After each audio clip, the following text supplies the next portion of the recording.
Welcome to Chillin' 101. We hope this video helps.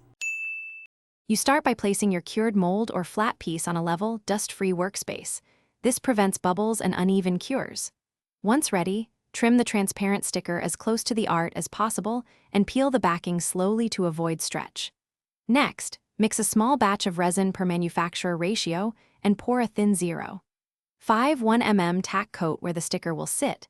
This first layer locks placement and prevents edge lifting when you add subsequent layers. Once the tack coat becomes tacky, but not fully cured, you position the sticker precisely. Use tweezers for placement and a toothpick to smooth trapped air from the center outward.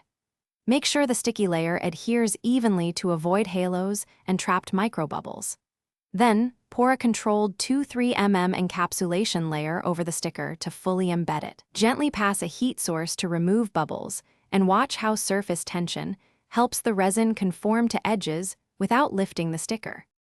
You finish by adding additional 1-3 mm resin layers until desired depth is reached, allowing recommended cure time between pours to avoid heat issues. If you notice cloudiness or bloom after cure, wet sand starting at 800 grit up to 2000 and then polish to restore clarity. This corrects amine blush and microhaze. If a sticker edge lifts, reseat it with a thin resin brush, hold or clamp until tacky, and continue pouring once secure. This prevents trapped pockets and delamination. Thanks for watching. Consider subscribing if we helped you.